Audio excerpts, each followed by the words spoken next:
Welcome back. You're watching One on One. We're speaking with Asian pop star Tata Young.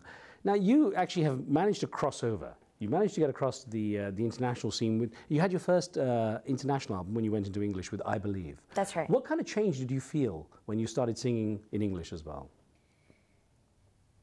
Just bigger fan base and more performance, which is even better for me because it's the best part of my career. That's the way I feel. Like, some people like being in the studio and recording. Well, for rock artists, you know, they love to hang out and write songs. But for me, you know, it's the best part of being Tata Young is definitely just the performing. Being out there. Yeah, absolutely, absolutely. I'm not very good with the studio.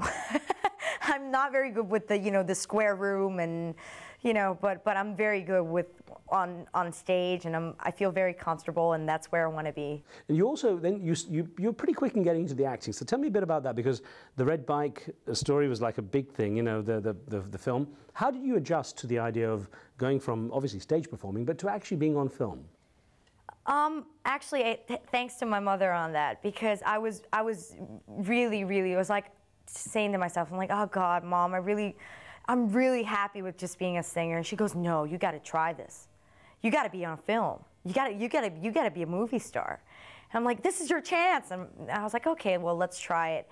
But with my first movie, The Red Bike Story, it was more like a comedy, and it was a lot of fun. And I started with Moss Patipan, which is another male pop star in Thailand, and he was great, and he taught me a lot of stuff.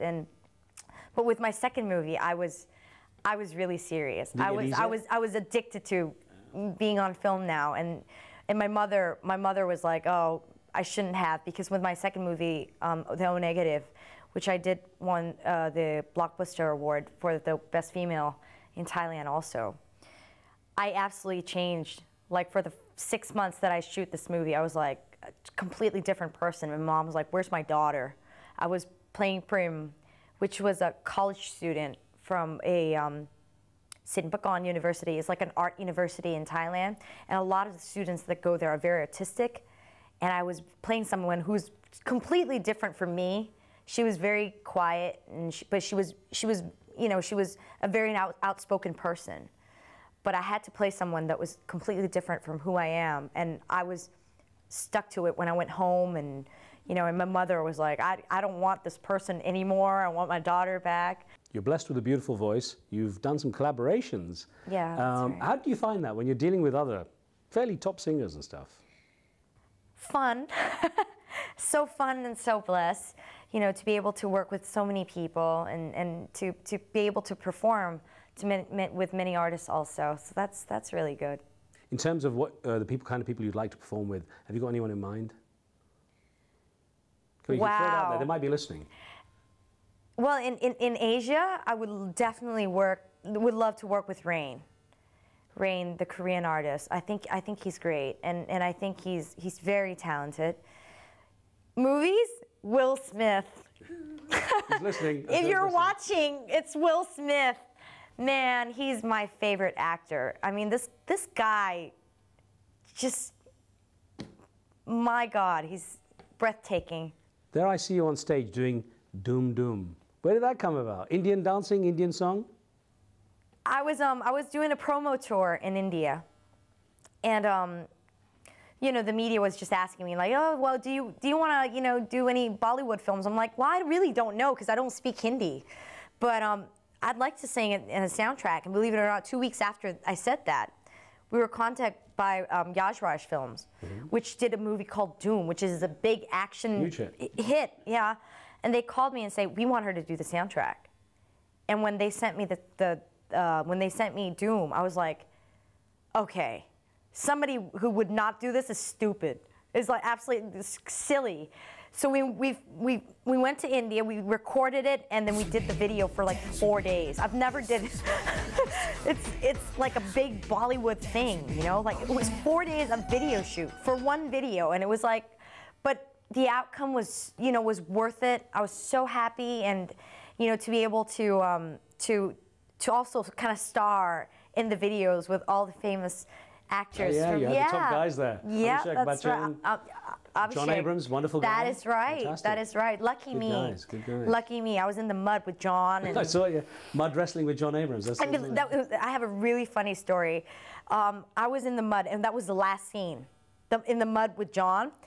And I had a flight that I needed to take out to go back to Bangkok. And so I was on the plane, and I think my dad was the guy who went with me on that trip. And I was like, Dad, I still have mud in my ears. And I was like picking out mud from my ears, and it was really funny. It was a memorable moment. Yeah, absolutely. What are the worst moments you can recall? What are the worst moments in Tata Young's life? Oh God, when I work too much and I don't have time to shop. The best moments then? When I get to shop. Shopping. No, not really. I would definitely say it's when I get to perform. It's just the minute before I step on stage, because that is the feeling not everybody has experienced. And I'm one of the people where I go, dude, you don't know. Like, I don't even know why people do drugs. It's such a good high. It's so good. But how do you cope with the negative side, which is putting yourself out there in the public, having your private life out in the media? You're out there with a tennis star, she's dating him, she's doing this, or you know, you're too sexy. You had a Thai senator accusing you of being too sexy. How do you deal with all that? I don't deal with it. The thing is, I don't read any gossips. I only take the stuff I want to take in, and then I improve myself from that.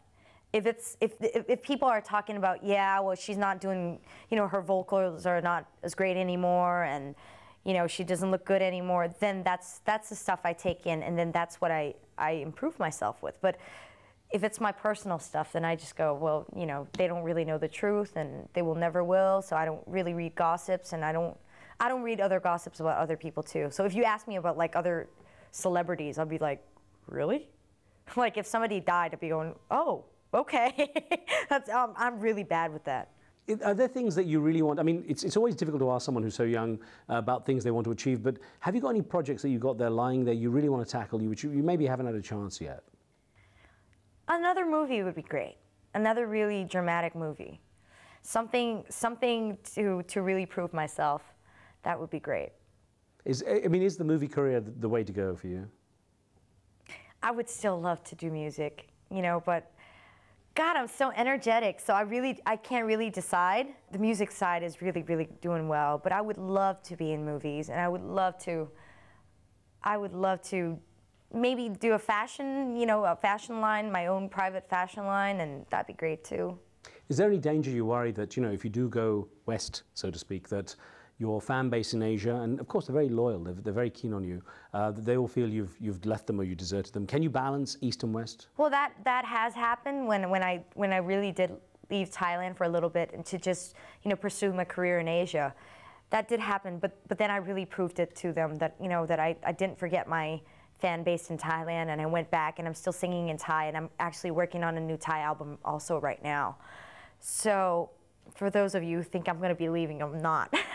I'm still around. I'm going to be, you know, I'm going to do the best I can to just work it out.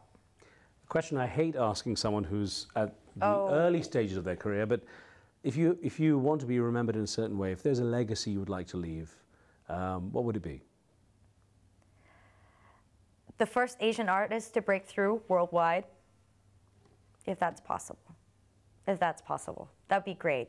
But if I'm not, you know, I'd like to be one of the first people who started it, which that's exactly what I'm doing right now, because I feel like, you know, Asian has been, I mean, we have so many great artists in Asia, talented acts, you know, but nobody really cares about us. I don't know why. I really don't know. And I get that question so many times, like so much. People ask me, like, what do you think is wrong? I'm like, dude, I really don't know. But to be honest with you, it's probably the language. You know, but I'm very blessed. You know, I speak fluent English, so hopefully I'll break through. You'll do it. More power to you, Tata Young. Thank you very much. Thank you.